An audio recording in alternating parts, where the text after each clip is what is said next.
Olá, estamos aqui novamente com o programa Despertar. Eu sou a Patrícia e que alegria imensa trazer assuntos e relatos de vida que nos trazem tanta inspiração e nos fazem realmente acreditar em superação. E hoje eu recebo aqui comigo um casal que realmente eu tenho muita admiração, o Rafael e a Patrícia Celestrin. Eles são um casal muito querido aqui de Pato Branco, são deficientes visuais, formaram uma família maravilhosa. E o Rafael, inclusive, é vereador aqui na nossa cidade. E vamos contar um pouquinho da história deles, de como eles são tão independentes e ativos na sociedade. Muito obrigado pela presença de vocês. É um prazer ter você aqui, Rafael, Patrícia. Eu que agradeço, Paty, pela oportunidade de estarmos fazendo parte desse programa maravilhoso que está sendo desempenhado por você aqui. Obrigada. Então, pessoal, eu já conheço vocês há algum tempo. Como eu falei, tenho uma admiração enorme pela família de vocês. A gente já se conhece. E eu queria saber um pouquinho, assim, posso pedir primeiro para o Rafael, sobre a tua deficiência, Rafa. Foi do nascimento? Foi adquirida? Se você pode contar um pouquinho para a gente. Então, Paty, a minha deficiência visual, a minha patologia, né? Ela tem um nome bem complicado e é bem raro, na verdade. É um caso a cada 8 milhões, né? Nossa! Então é bem... Só de pensar nessa estimativa, lá em casa temos 3 casos. Então, se fosse na Mega Sena, eu teria ganhado 3 vezes já, né? O que seria tão bom, né? Mas infelizmente não é, né? O nome da minha patologia, né, é vitreoretinopatia exudativa familiar. É um problema bem raro, né? Chega a dar até um nó na língua de falar o nome, né? Eu acredito que a maioria das pessoas nunca nem ouviram falar. Exatamente. É um problema bem raro, né? Tanto que até os meus 9 anos eu não tinha problema de visão. Apareceu aos 9 anos quando houve um choque na escola. Eu estava no intervalo, né? E na hora do intervalo eu acabei me chocando com outra criança, cabeça com cabeça. Ali desencadeou o meu problema de visão. Perdi a visão naquele mesmo ano, a visão do olho esquerdo. E 4 anos depois, né, aos 13 para os 14 anos, eu perdi a visão do olho direito, aí passando a ser cego total, né, de ambos os olhos. E é esse período, né, que eu pedi como na pré-adolescência, o que nós costumamos dizer de aborrecência, né? Nossa! Então foi bem complicado, assim, essa adaptação, né, bem nessa fase conturbada da vida, né? Nossa, Rafael, eu não acredito. E me diz uma coisa, mas você nasceu com ela e ela só, vamos dizer, desencadeou nesse momento? Exatamente. A pessoa nasce já com essa... Ou ela simplesmente foi devido ao impacto mesmo? Isso é distinto, sabe, Paty? Por exemplo, o Eric e o Arthur são nossos filhos, né? O Eric é meu filho mais velho, o Arthur mais novo. O Arthur e o Eric já nasceram com um problema já. Já nasceu, o Arthur, inclusive, fazem, acho que 3 anos, agora fazer esse ano, que ele perdeu a visão totalmente, né? E não foi assim por questão de choque, né? Já nasceram com uma retina mais frágil, né? Porque o que acontece? O que é a vitreoretinopatia? É a retina, que é o canal da visão, que faz você enxergar, né? Nosso é muito frágil. Até em uma consulta, um oftalmologista nos comentou, né? Que até no espirrar de maneira muito brusca pode desencadear esse descolamento dessa retina. Nossa, por ela ser tão então frágil, muito né? sensível. Ela formam-se fibroses, né? Ou seja, são pequenas dobras, é como se fosse uma sanfona, né?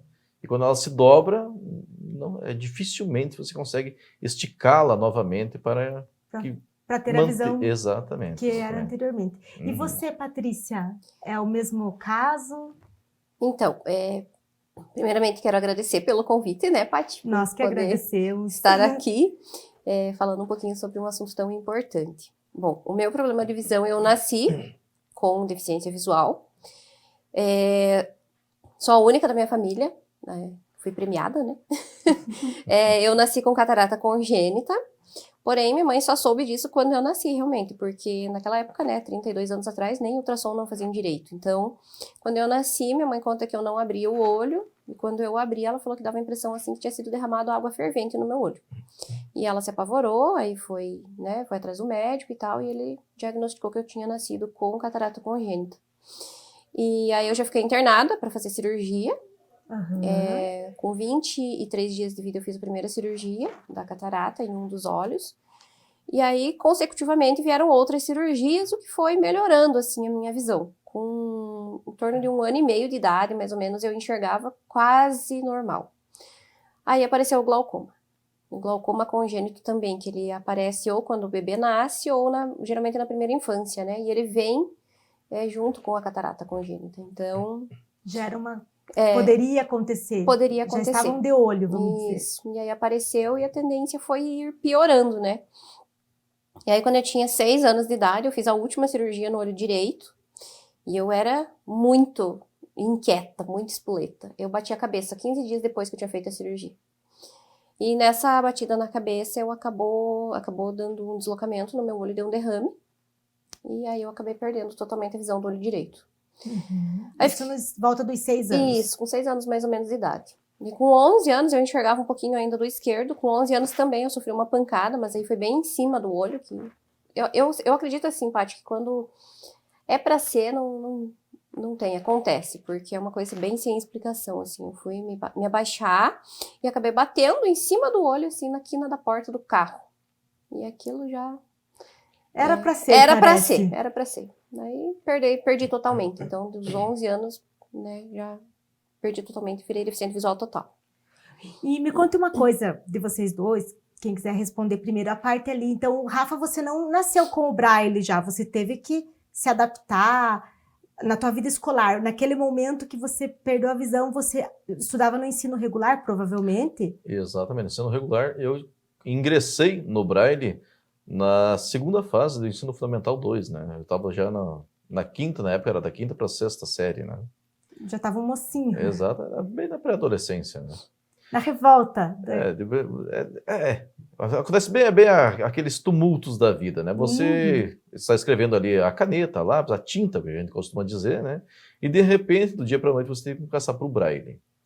Há vários conflitos nesse momento, né? Porque você passa primeiramente pela aceitação, né? Você aceitar essa diferença que está acontecendo. A tua nova condição de vida, né? Porque até então, pensa bem, é diferente daquela criança, eu imagino que nasce já desde a de nascença.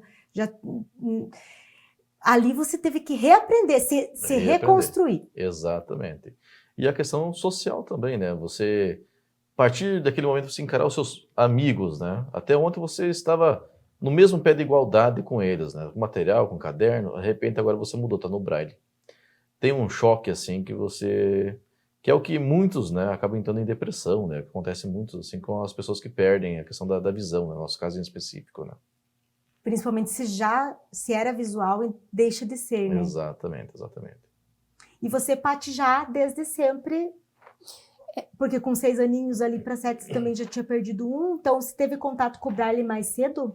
Sim, eu já comecei na escola, eu já comecei com o Braille, porque como eu já havia perdido a visão de um dos olhos, e aí eu enxergava um pouquinho, mas era muito pouco, assim, do outro, né?